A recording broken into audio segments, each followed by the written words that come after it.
Então, voltando, vamos dar continuidade às nossas aulas de interpretação de texto. Então, observe, né? No vídeo anterior, eu mostrei para vocês o que era a marca do subentendido dentro de um texto, né? Que infelizmente o subentendido é a situação. Não dá para a gente pegar uma palavra em si e falar, olha, essa palavra dá margem para essa leitura. Não, porque quem dá margem é a situação. E aí você tem que ter muito cuidado para não ter aquele raciocínio errado, que é a falácia, né? Que é um falso raciocínio. E o pressuposto ele já é mais simples, né? Quando você for analisar um pressuposto, ele é uma palavra. E por trás dessa palavra sempre existe uma leitura adicional. Então, o bom do pressuposto é que ele dá a certeza da afirmação, certo? Então, observem aqui comigo. Ó, posto e pressuposto, né? Que é a questão, a mesma coisa aqui. Ou seja, eu ponho uma palavra e você tem capacidade de tirar dela uma outra interpretação. Por exemplo, se eu falasse assim para vocês, o dia continua nublado. A ideia aqui, continua nublado, é uma ideia de que o dia está nublado, estava nublado e continua nublado, né? Então, continua, esse aqui é um aspecto durativo, ó. Então, nós temos aqui um aspecto durativo, ou seja, a forma de usar continua, né? O verbo ele tem esse aspecto durativo, de usar a continuidade, né? Da ideia de continuidade. Então, em cima disso aqui, se eu quisesse fazer uma afirmação, eu poderia fazer uma afirmação de um segundo autor do texto, né? O dia permanece nublado? Sim, né? Até porque permanece por continua daria a mesma coisa, certo? Então, aqui não existe aqui uma situação de subentendido. Existe a situação permitindo dizer continua nublado, que ele está nublado e que ele continua nublado, né? Então, essa informação dá pra gente tirar outras por trás dela, certo? Já não há mais educação como antes. Olha, já não há mais educação como antes. Essas palavrinhas, elas marcam imediatamente o pensamento do autor, porque quando eu falo já não há mais educação como antes, quer dizer que antes havia um tipo de educação, que o texto não cita qual é. Mas quando ele coloca já não há mais, essa palavra mais também aqui, deixa claramente que existia um tipo de educação antes. Só que essa educação não está no presente. Então, ela só, olha, já não há mais educação. Essas palavras permitem apenas volta ao passado, né? Então, eu posso afirmar, infere-se do texto que existia um padrão de educação diferenciado do que apresenta hoje? Sim, porque quando você fala já não há mais educação como antes, então antes havia um padrão de educação diferente do que nos é apresentado hoje, certo? Então, essas palavrinhas, advérbios de lugar, advérbio de tempo, de negação, eles deixam marcas subentendidas no texto. Então, é importante que você, quando for avaliar o item, que você volte ao item e observe se no item já não há uma marca dessa. Por exemplo, havia uma questão na prova que estava escrito assim: as fraudes foram praticamente eliminadas. Essa palavra praticamente, ela deixou bem clara, as fraudes foram praticamente eliminadas. Mas ela deixou bem clara que ainda há fraude, porque praticamente eliminadas na prática, né? Então, ou seja, ainda pode haver outras fraudes. E aí o item afirmou, refere-se do texto que não há fraude, né? Então, eu não posso falar que não há fraude. Eu posso dizer que a fraude diminuiu, certo? Então, com o sistema novo que foi implantado lá, houve uma diminuição nas fraudes, tá? Mas não posso dizer que não há mais fraude, porque o texto afirmava as fraudes foram praticamente eliminadas. Então, esse sistema, que era o sistema que havia no texto, permitia essa informação, mas eu não posso chegar e falar já, certo? Então, tenha muito cuidado ao avaliar o item. No item existem essas palavrinhas, né? E a gente acaba não prestando atenção nelas. Outra, ó, João parou de fumar. Parou de fumar. Tá vendo esse verbo aqui, com a ideia dele de certeza? João parou de fumar. Então, eu tenho certeza que eu posso dizer, eu não posso colocar afirma, porque o que afirma é o que está escrito aqui. Mas eu posso dizer que entende-se do texto que João fumava? Sim, entende-se que João fumava, porque parou de fumar, ele não fuma mais. Mas existe uma ideia por trás desse parou de fumar. Quer dizer, uma ideia que você consegue interpretar pronta. Então, aqui você também tem uma ideia, não é contínua, é uma ideia pronta, certo? Geralmente quem faz isso é o verbo no pretérito perfeito. Você tem a ideia de certeza da ação, né? Então, João parou de fumar, né? Então, cuidado com essas estruturas. Às vezes você tem uma ideia no texto e o item fala outra coisa, certo? Outro exemplo. Infelizmente, as pessoas ainda são ingratas. Olha, infelizmente é uma palavra que marca o autor dentro do texto. Eu posso dizer que o autor, com essa palavra infelizmente, se sente indignado. Eu posso dizer que o autor lamenta, certo? Simplesmente, ao usar essa palavra, eu já tenho uma marca de interpretação. O autor se posiciona dentro do texto. Prestem atenção nessas marcas linguísticas. As pessoas ainda são ingratas. Se nós tirarmos essas duas palavrinhas, nós leríamos as pessoas são ingratas. Eu teria uma premissa, que é uma afirmação. Quando eu coloco, e sem marcas do autor. Agora, quando eu falo, infelizmente, as pessoas ainda são ingratas, eu tenho a marca linguística do autor. O que está por trás dessa informação? Que as pessoas não mudaram. Segundo o autor do texto, isso aqui não é um raciocínio dedutivo, não. Isso aqui é um raciocínio indutivo, porque essa marca é do autor. Dedução é se todo mundo concordasse com esse raciocínio. Então, esse raciocínio, ele tende mais a falácias, tá? Então, infelizmente, as pessoas ainda são ingratas. Isso aqui, com certeza, ele avaliou uma situação para emitir esse posicionamento. Então, essas duas palavrinhas marcam o pressuposto, né? Elas marcam os pressupostos aqui dentro do texto, que acabam deixando uma leitura adicional. Por trás delas, eu posso dizer claramente que as pessoas sempre foram ingratas, né? Que as pessoas continuam ingratas, que as pessoas estão ingratas, né? Por quê? Porque essas palavras permitem essa interpretação, certo? Observe a outra informação. Até a professora saiu da escola.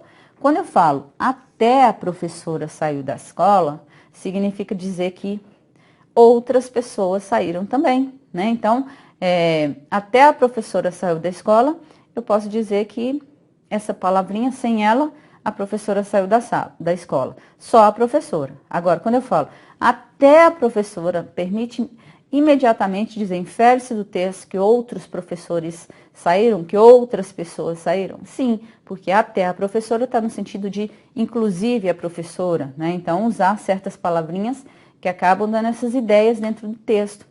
Então, muito cuidado com certos advérbios, aqui em cima eu não coloquei, advérbios pessoais, que emitem como felizmente, infelizmente, certamente, certo? Então, infelizmente, certamente, essas palavrinhas terminadas em mente, mas não todas, que deixam claramente a marca do autor dentro do texto, tenha cuidado com elas. Essas palavras de inclusão, tá? Palavras de inclusão. Isso aqui é uma ideia imediata. Por trás dela existe uma interpretação. Minha irmã, que mora em Brasília, viajou. Olha, aqui você precisaria de ter um conhecimento gramatical, né? Quando a gente fala minha irmã, que mora em Brasília, isso aqui é uma oração subordinada, adjetiva, restritiva. Quando você tem a oração subordinada, adjetiva, restritiva, ela permite imediatamente uma informação que não está aqui. Por exemplo, minha irmã que mora em Brasília viajou. Qual irmã que viajou? Ela restringe a significação do substantivo irmã e permite que o autor saiba que eu tenho outra irmã que não é a de Brasília. Mas nesse caso, minha irmã que mora em Brasília viajou. Quem viajou? A irmã de Brasília. Então, deixo bem claro que a irmã lá em Minas Gerais, que a irmã no Rio de Janeiro, ela não viajou, porque ela deixou bem claro que ela restringiu a significação do nome irmã. Então, qual irmã que viajou? A que mora em Brasília. Infere-se do texto que o autor possui outra irmã. Aí, claramente, se você colocar vírgula aqui, né, que a gramática vai permitir, mas vai alterar o sentido, você vai dizer que a única irmã que você tem é a de Brasília. Mas do jeito que está aqui, permite dizer que somente a que viajou foi a de Brasília. Então, mais uma ideia para vocês. Ó. Oração subordinada adjetiva restritiva. Cuidado, caso o item se refira a um trecho que ela esteja, você tem de ler o texto com cuidado, tá? Naquela semana, já se sabia da verdade. Olha, naquela semana, já se sabia da verdade. Quando eu falo naquela semana, então, ou seja, naquele momento, já se sabia a verdade. Então, se sabia a verdade já, isso aqui tudo é marca de pressuposto. Então, eu posso dizer que anteriormente a essa ideia, não houve entendimento da verdade. Então, aqui também é certo os advérbios, ó. Então, eu posso dizer que também foram os advérbios. Advérbios e a locução adverbial, né? Que aqui nós temos, naquela semana, a locução adverbial. Então, prestar atenção ao ler o item se não existem essas marcas de pressupostos. São elas que darão a ideia de infere-se, depreende-se, tá? Então, quando a gente for ler o item, já a gente vai fazer umas questões. E aí você vai observar tudo o que eu estou falando. Pegar a afirmação, observar para qual parte do texto aquela afirmação te leva. E aí, quando você for interpretar o texto, você já sabe como é que você vai lidar com ele, certo? Só mais uma aqui. A professora está bonita hoje. Sabe essa palavra hoje? Ela permite dizer claramente que em outros dias a professora não estava bonita, porque a professora está bonita hoje. Então, quer dizer que ontem ela infere-se do texto que nem todos os dias a professora está bonita, porque ela está bonita hoje. Então, momento, certo? Mais uma vez, nós temos o advérbio fazendo esse papel. Então, posto e pressuposto são palavras, geralmente são verbos, são expressõezinhas, os advérbios principalmente, eles vão dar ao texto essa marca de pressuposto. Por trás de todas essas frases que eu mostrei aqui, havia leituras adicionais. Leituras adicionais. E essas leituras adicionais é que irão me permitir dizer se está certo ou errado, certo? Vocês entenderam? Então, observe. Vamos avaliar uma questãozinha aqui. Vamos ler o texto, né? Nós temos de ler o texto para a gente saber o que nós temos aqui. Então, observe. No Brasil, duas grandes concepções de segurança pública opõem-se desde a reabertura democrática até o presente. Uma centrada na ideia de combate, outra na prestação de serviço público. Olha, já tem a ideia central do texto, ó. Uma centrada na ideia de combate e outra centrada na prestação de serviço. Então, pronto, já sei qual é a ideia principal do texto, falar de duas concepções. Então, se a gente fosse pegar já a ideia central, já sei, ó, duas grandes concepções e uma é o combate. Então, se você colocar duas concepções, né? A gente pode fazer um esqueminha aqui. Uma é o combate e o outro é prestação serviço público. Então, essa seria a nossa ideia inicial. Aqui, você avalia que ele vai dividir o parágrafo para uma e para outra. Olha, a primeira é o combate. Então, quer dizer que esse parágrafo todinho aqui vai falar sobre o combate, que é a primeira concepção, certo? A segunda, olha o outro parágrafo. A segunda inteira vai falar sobre prestação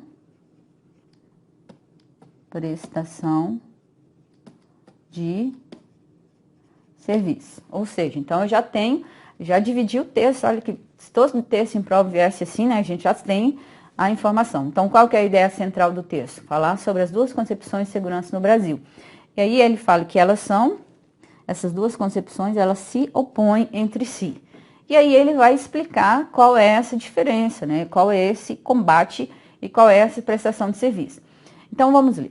A primeira, que é o combate, concebe a missão institucional das polícias em termos bélicos. Ó, é importante marcar palavrinhas, né, que elas deixam a interpretação no ar. A primeira concebe a missão institucional das polícias em termos bélicos. Bélicos vem de armas, certo? Atribuindo-lhes o papel de combater os criminosos que são convertidos em inimigos internos. A política de segurança é então formulada como estratégia de guerra. E na guerra, medidas excepcionais se justificam. Instauram-se adotando essa concepção. Olha, cuidado com as referências. Essa concepção aqui é a primeira, é o combate, certo? É a primeira que está se referindo. Então, não é essa concepção aqui, olha. E na guerra, medidas excepcionais se justificam. Instaura-se adotando-se essa concepção. Que concepção? Medidas? Não. Essa concepção são as duas concepções. Eu estou falando do combate. Adotando-se essa concepção, uma política de segurança e de emergência e um direito penal do inimigo. Esse modelo, é importante saber quem que é esse modelo. Esse modelo, gente, é o combate, certo? Esse modelo é reminiscente vem do regime militar, ó. Significa originário do regime militar. E há décadas tem sido naturalizado, não obstante sua incompatibilidade com a ordem constitucional brasileira. Olha aqui, é uma forma de intertexto, está fazendo referência à Constituição Federal. Beleza. Nesses anos, o inimigo interno anterior, o comunista, foi substituído pelo traficante como elemento de justificação do recrudescimento das estratégias bélicas de controle social. Beleza, vamos fazer aqui. O combate, então, é uma estratégia de guerra, né? Ele combate, usa arma, certo? Posso dizer que ele usa arma e transforma as pessoas em inimigos. E ao agir dessa forma, ao tratar as pessoas como inimigos, tanto é que ele fala assim, investindo em inimigos internos, ó. Ele age, fere a Constituição. Né? Então, posso colocar que ele fere a ordem do Estado Democrático de Direito, certo? Resumindo, qual que é a primeira concepção? Combate. O que o combate faz? Trata os inimigos, trata o bandido, o criminoso como inimigo interno. E ao fazer isso, ele cria estratégia de guerra. E para criar a estratégia de guerra, ao criar isso, a instituição com certeza pode ferir os princípios constitucionais, porque isso aqui é a visão deste autor. E se realmente for aplicado nas instituições, elas podem correr o risco de ferir a ordem, ó, não obstante sua incompatibilidade, né? Não obstante é oposição, sua incompatibilidade com a ordem constitucional brasileira. Ou seja, agir de acordo com essa forma de concepção aqui fere princípios constitucionais. Pronto, é assim que é para você ler, tá? Montando os esqueminhas. Vamos lá para a segunda. A segunda concepção está centrada na ideia de que a segurança é um serviço público a ser prestado pelo Estado e cujo destinatário é o cidadão. Não há, nesse caso, mais inimigo a combater, mas cidadão para servir. Então, eu já sei que essa aqui está centrada no serviço público a ser prestado pelo Estado e o destinatário é o cidadão. Não há, nesse caso, né, nesse sistema, mais inimigo a combater. Ó. Então, o inimigo aqui, olha, que era inimigo aqui interno, aqui agora ele vai ser transformado, não é mais tratado como inimigo, mas como cidadão para servir, olha. Olha a diferença. A política democrática não discrimina, não faz distinções arbitrárias, trata os barracos nas favelas como os domicílios invioláveis. Olha aqui, está fazendo alusão ao artigo 5º, inciso 11 da Constituição, ó. Quando fala de domicílios invioláveis, né, está fazendo alusão. Isso é intertextualidade, gente, usar o texto e usar as palavras para você entender outra ideia, certo? Então, nós temos a polícia democrática não discrimina, não faz distinções arbitrárias, trata os barracos nas favelas como domicílios invioláveis, respeita os direitos individuais, mais uma vez, se referindo ao artigo 5º. Independentemente de classe, etnia, orientação sexual, fala do artigo 6º, tá? Dos direitos sociais. Não só se atende aos limites inerentes ao Estado democrático de direito, mas entendendo que seu principal papel é promovê-lo. A concepção democrática estimula a participação popular. Então, beleza, ó, depois a gente vai observar o que que ela é. Ela é centrada no cidadão, certo? Beleza. Então, o cidadão, ele vai servir, certo? Vai servir. Então, ser servido, né? Ele vai ser, literalmente, servido. Porque, olha, mas quando ele fala, se vai ser prestado pelo Estado, não há inimigo mais, o cidadão para servir. Aí depois ele coloca que a concepção democrática estimula a participação popular na gestão de segurança pública, valoriza os arranjos participativos e incrementa a transparência das instituições policiais. O combate militar é, então, substituído pela prevenção. Então, aqui agora o combate é prevenção, não é só prevenção, vamos ver o que a gente tem. Pela integração com as políticas, tudo que essa ideia aqui, ó, é aqui, ó. Então, nós vamos avaliar aqui, ó. O combate militar, então, substituído pela prevenção, pela integração com as políticas sociais, por medidas administrativas de redução dos riscos e ênfase na investigação criminal. Então, isso aqui é o objetivo da prestação. Ela vai prestar, ter como foco. Aqui era o combate militar, era em termos bélicos. Aqui, na primeira, no combate, a gente usava a arma. Aqui não, a arma é substituída pela integração com as políticas sociais, pela prevenção, por medidas administrativas, beleza. A decisão de usar a força, ó, decisão de usar a força, passa por considerar não apenas, ó, observando essas palavras, não apenas são marcas de pressuposto, não apenas objetivos específicos a serem alcançados pelas ações policiais, mas também, ó, deixou bem claro que não é só isso aqui, existem outros também, mas também a participação, não. Ou seja, qual que é a ideia central desse texto? Confere? Tratar de duas concepções que existem no Brasil e que elas se opõem. E aí, ao término da leitura, a gente percebe que elas se opõem mesmo, porque uma fala do combate e outra fala da prestação de serviço. A prestação de serviço é aquela que tem o cidadão para servir, e o combate é a que vai ferir a ordem constitucional, porque está tratando as pessoas como se elas fossem inimigos, né? E todos devem ser tratados na igualdade, certo? Segundo a Constituição. Vamos saber o que eles querem de nós. Então, assim, a gente já fez a leitura do texto, a gente já tem uma noção da ideia dele, agora vamos aos itens. A respeito das ideias e dos aspectos linguísticos, quando a questão fala a respeito das ideias, né, vem o campo de interpretação, compreensão e interpretação. E aí, quando ele fala aspectos linguísticos, ele vai lidar com a gramática, certo? Pode lidar também com coesão e assim vai. Ou seja, aqui não é mais a marca da interpretação. O que nos interessa aqui a respeito das ideias. Então, vamos lá. Primeiro, observar o que eles querem. Se eles querem que você compreenda ou que você interprete. Então, dentro do texto nós temos, infere-se das informações do segundo parágrafo do texto. Ah, beleza, ele deixou bem claro que ele quer, ó, do segundo parágrafo. Então, o segundo parágrafo é o combate, né? Coloquei trocado aqui, mas ela se refere ao combate aqui, que é o segundo parágrafo, certo? Vamos ver o que eles querem. Infere-se das informações do segundo parágrafo. Agora, você vai pegar isso aqui, vai observar para qual parte do texto, qual parte do segundo parágrafo, ele está me levando. Aí você vai observar uma palavra que nós temos aqui, ó, inimigos internos, sempre haverá. Então, eu vou voltar ao segundo parágrafo e vou inferir. Essa questão, ela é de interpretação, né? Questão de interpretação. Então, eu já sei que quando eu for lá, eu não vou achar claramente a ideia no texto, mas eu vou poder imaginar essa ideia. Não é imaginar, eu vou entender essa ideia de acordo com o que está lá. Então, vamos voltar.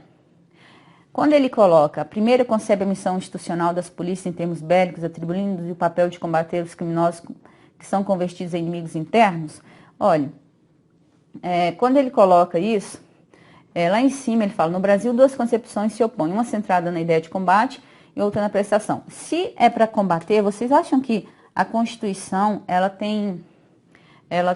esse texto aqui, tratar as pessoas como inimigos internos, vocês acham que isso aqui é a marca da polícia, né? Tratar as pessoas? Não, né? Mas isso aí é a opinião do autor. Então, você tem de avaliar o item. Observe. Infere-se das informações do segundo parágrafo do texto que, ao tratarem os criminosos como inimigos internos, as instituições responsáveis pela segurança pública correm o risco de violar regras do Estado Democrático de Direito. Olha, essa ideia não está escrita aqui, mas percebo claramente na leitura aqui que quando as pessoas são tratadas como inimigos, quando você usa o bélico, ele deixou bem claro que isso tudo fere a ordem constitucional brasileira. Por quê? Porque não pode tratar as pessoas.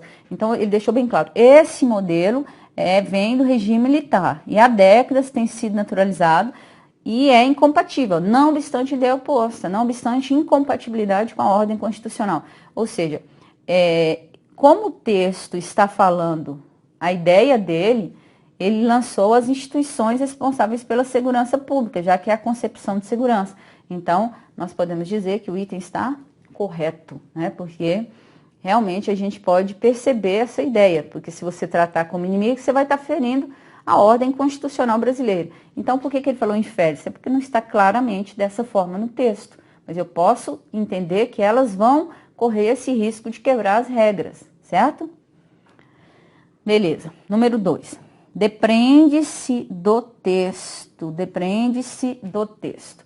Mais uma vez, a questão é de interpretação.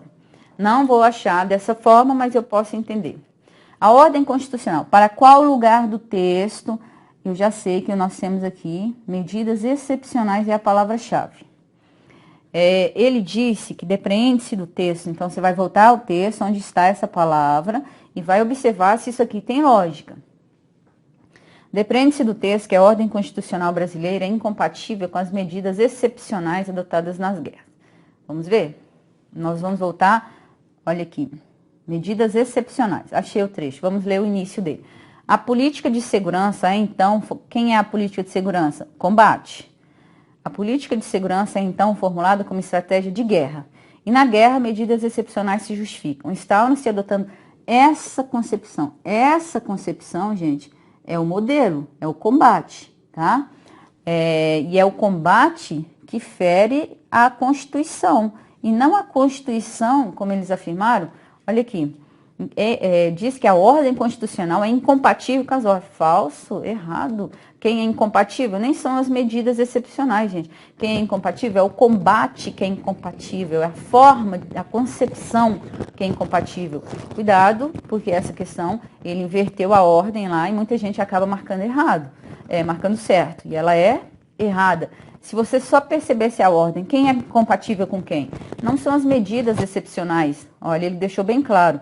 Esse modelo, quando ele fala, medidas excepcionais se justificam, estão se adotando essa concepção, o combate. Uma política de segurança, então é essa concepção que seria errada, certo? Então, nós temos aqui uma informação errada, né? Então, prestar atenção nessas ideias, tudo bem?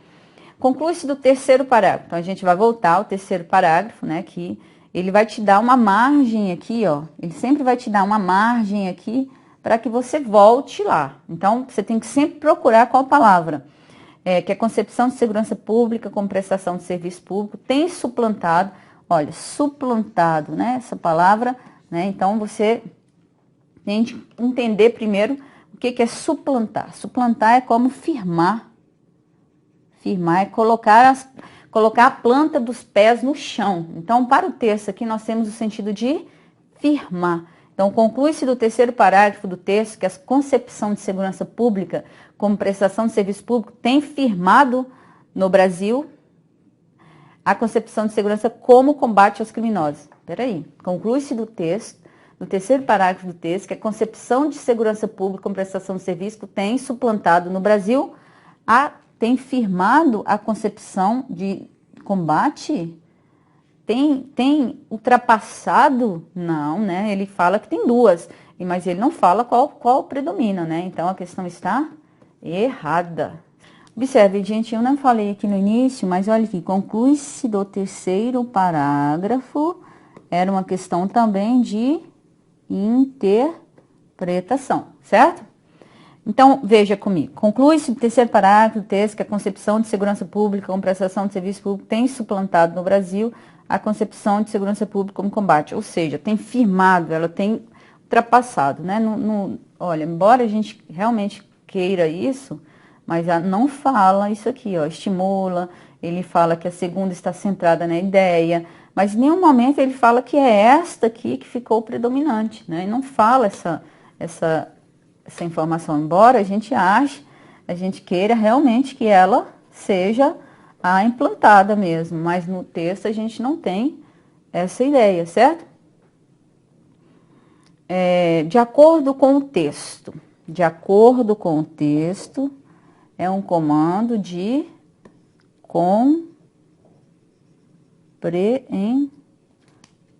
compreensão, não é isso? Então, vai estar no texto. A ideia está no texto, certo? Então, questão de recorrência. Você vai voltar ao texto, você vai achar essa informação, certo? Então, vamos lá. De acordo com o texto, para qual lugar do texto eu vou com essa ideia? Aí vai haver uma palavra aqui que você vai saber direitinho para qual lugar do texto. Adotando-se a concepção de segurança, a decisão de usar a força. Pronto, já achei. É isso aqui. Vamos voltar ao texto. A decisão de usar a força, tá aqui, ó. A decisão de usar a força passa por considerar não apenas os objetivos específicos a serem alcançados pelas ações policiais, mas também, então, beleza, essa ideia, mas também fundamentalmente, ó, a segurança e o bem-estar da população. Beleza. Vamos ver. De acordo com o texto, adotando-se a concepção de segurança como prestação de serviço público, a decisão de usar a força policial deixa de ser baseada apenas na consecução de objetivos específicos. Certinho, porque ele deixa bem claro que, mas também, fundamentalmente, a segurança e o bem-estar, e não só os objetivos específicos. Claramente eu tenho a ideia no texto. Então, quer dizer que isso é uma questão de compreensão, como eu já mostrei aqui para vocês, certo? Então, voltem aqui comigo. Essa ideia, né, quis mostrar aqui para vocês, a gente ainda vai fazer diversas outras, né, que eu já vou mostrar outros exemplos para vocês. Então, para a gente começar a entender essa questão de interpretação e compreensão, a gente tem de lidar dessa forma, né? A gente tem que ter atenção, primeiro saber se eu vou olhar no texto ou se eu vou pegar vestígios no texto. Então, às vezes, as palavras que estão naquele texto, elas me dão praticamente as respostas, certo? Então, nesse modelo aqui que a gente vai trabalhar, eu creio que se você começar a pensar assim, talvez a sua interpretação mude, para não falar que vai mudar, tudo bem? Então, vou encerrar esse bloco aqui e daqui a pouco eu volto, tá bom? Beijo para vocês.